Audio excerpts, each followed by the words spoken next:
The music didn't stop, but it faltered. A violin note trembled off key just long enough for 200 guests to fall silent. My cheek stung. The taste of blood was sudden, sharp, metallic. Somewhere behind me, champagne flutes clinked against the marble floor. I didn't move, not at first. My name is Elena Harper. I'm 30 years old, and 5 seconds ago my father, Richard Harper, retired Marine and king of family pride, slapped me across the face. At my brother's wedding, you selfish little girl, he hissed, his breath hot with bourbon and rage. After everything we've done for you. I turned to face him, feeling the slow swell forming on my lip. My mother, Marlene, had gone pale, her hands trembling, not out of concern for me, but for the scene we were making. She glanced sideways toward the head table where the photographers had frozen in place. I didn't bother answering him. I just looked past him over his shoulder to the reason we were here. My brother Nathan Harper, still in his tailored tux, seated beside his new wife Callie. He didn't rise, didn't flinch. He was smirking. Of course he was. Minutes earlier they had cornered me by the dessert table. My parents told me to hand over the penthouse. You're just one person, Elena, Marlene had said, arranging a tray of cupcakes like it was any other day. Nathan and Callie need a place to build their life. Be reasonable. Reasonable, that's what they always called it when they took from me and gave to him. I told them no, calmly, directly. I bought that place with my own money. I live there. Nathan and Callie can find something on their own. And now this, his handprint blooming across my face. And my mother, still more worried about what the neighbors might say. I blinked once, then smiled, not out of grace or defiance, but out of clarity. You'll regret this, I said, loud enough for the head to hear. All of you will. Then I turned and walked out of the ballroom. My heels echoed like a gavel on tile, and nobody followed me. The cold hit me as I stepped outside, but I didn't shiver. I kept walking past the valet, past the floral arch my mother obsessed over for weeks, past the guests, pretending not to look. My hands were steady, but something in me had shifted, not broken, just settled. When I was 24, I started saving for that penthouse. 60-hour work weeks, no vacations, night shifts, weekends. I wrote back-end code for banks, then freelanced on the side of building billing systems. No one wanted to learn, but everyone wanted to own. I worked out of a tiny cafe on 5th called Juniper, and black long wooden tables, a view of the harbor, and a barista named Mark who never asked questions. That cafe became my refuge, my anchor. I made my down payment 3 years later. No help from anyone, not from my father, who said I should be investing in a future with a man, not from my mother, who called the place too cold, too modern, too far from the family. I moved in alone, furnished every corner with purpose. That penthouse was the first space that was truly mine. And Nathan, my brother, had bounced through 5 business ideas by then. The last one involved drones and coffee delivery, the one before that NFTTS for dogs. I think my parents bailed him out each time, quietly, relentlessly. He lived rent-free in a condo they owned. Called himself Between Ventures, but somehow I was the one being selfish. They never noticed when I stopped showing up on holidays, when my texts turned one word short, when I politely turned down every Sunday dinner, every call that started with "we were thinking" and ended with "Nathan could use your help." They thought I was quiet because I had nothing to say. Truth is, I stayed quiet because I knew one day I'd need them to forget how much I'd learned while they weren't looking. I didn't drive home. The penthouse felt too loud with memory too exposed. I couldn't face the silence it would offer me tonight. Instead, I took a left at the waterfront and pulled into the gravel lot behind Juniper and Black. The cafe was quiet this late, almost closing. A single bulb above the counter cast a golden hue over polished wood. And there was Mark drawing glasses with the same quiet rhythm. He always kept mid-30s, patient-eyed, the kind of man who listened more than he spoke. He looked up as I entered, and for a second his face changed, not surprise, concern. "You okay?" he asked, already reaching for the mug he always used for me. "My father slapped me," I said, walking slowly to my usual table by the window at my brother's wedding, because I wouldn't give them my penthouse. Mark didn't say anything at first. He just placed the mug down. "Black coffee, 2 sugars," then added a chocolate muffin beside it. "On the house," he said. "You look like you need it." I sat there a long while, staring out at the water. The reflection of the harbor lights flickered like someone was shaking the surface, and for the first time since the ballroom my chest cracked open. But I didn't cry from hurt. I cried because I was furious. For years I had done everything right, earned my place, asked for nothing, and this was my reward, being smacked in public because I refused to hand over what I built. They didn't want a daughter, they wanted an asset. Somewhere between the coffee cooling in front of me and the muffin untouched beside it, a new clarity settled. If they could take from me that easily, what would they try next? I opened my laptop. My hands didn't shake, and in the soft hum of the cafe I began to plan. The next morning the doorman called before I'd finished my coffee. "Miss Harper, your parents are here." They weren't announced, of course they weren't. I dressed with care, slacks, dark blouse, hair pulled back, clean lines, quiet power. When I opened the door to meet them in the hallway, my father was already pacing Jaw clenched Richard Harper, former sergeant, still acting like the world owed him obedience. Where are you going? My mother asked, voice sharp beneath her pearls. We need to talk about last night. Work, I replied, locking the door behind me. Some of us actually have jobs.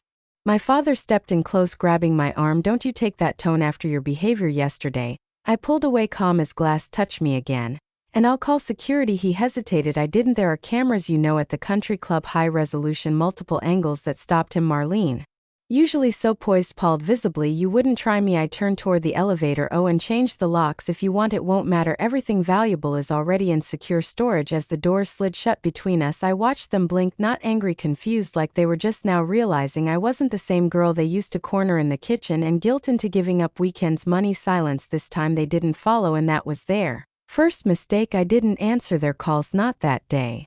Not the day after. At first the messages were predictable. My mother tried guilt. Elena, come back inside. You're embarrassing the family. Then Nathan, my brother. Wait, and don't be dramatic, sis. We can talk about this like adults. And then Callie, he deserves that penthouse more than you. He's starting a family. I read each message once, then muted the thread and never replied. Instead, I drove back to Juniper and Black, ordered the same coffee, and claimed my usual seat. Mark gave me a silent nod. He didn't ask questions this time, just brought over my drink and left me to my screen. That afternoon I opened 3 tabs, one for my lawyer, one for my financial advisor, one for a real estate listing I'd bookmarked 6 months ago, but never pursued, a luxury oceanfront apartment complex called Hollow Shore Residences. It had been Nathan and Callie's latest obsession. They'd toured it in April, raved about the glass balconies and heated floors. They couldn't afford it, of course, but they'd been angling to rent one of the corner units, hoping my parents would co-sign. Now I was making an offer on the entire building. By sunset, I'd submitted a formal bid backed by years of savings and 2 investment portfolios they didn't even know I had. That night, I pushed a major code update to a private GitHub repo, a property management platform I'd been quietly building in my spare time, the same idea Nathan once tried to borrow for his failed startup. By the time I closed my laptop, phase 1 was complete. They thought I was spiraling, that I'd come crawling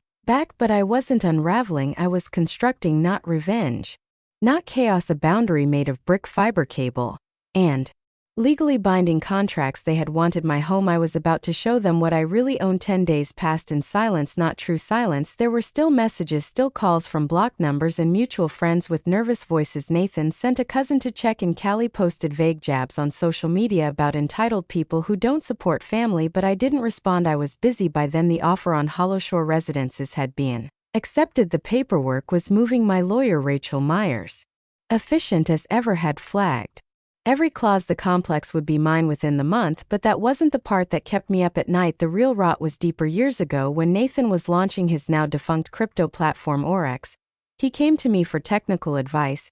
He said he needed someone to look over his architecture. I offered help. I reviewed his documents, shared a few of my own interface mockups, assuming he just needed inspiration. He took them, rebranded them, built a front-facing system that was 80% my original code, untested, unsecure, and irresponsibly modified. When Oryx collapsed spectacularly last year, he claimed market volatility, but now that I'd gained access to a few of his old servers, he never changed his admin passwords, 'cause of course he didn't. I found more than bad coding. I found records, shell corporations, fake consulting invoices, large transfers to a familiar business name, Harper and Associates LLC, my father's side business. They hadn't just stolen from me, they'd laundered investor money through my family's name. I called Rachel. If I file this with the SEC, it'll bring them both down. She was quiet a moment. Do you want that? I want them to stop. I want them to understand I'm not afraid of them anymore. Then I sent one more email to my mother, subject line, we should talk. She showed up the next morning, Marlene Harper, pearls tight at the throat, face drawn tighter. She tried to open with tears. I let her, but when I turned my laptop toward her and showed her the financial records, she stopped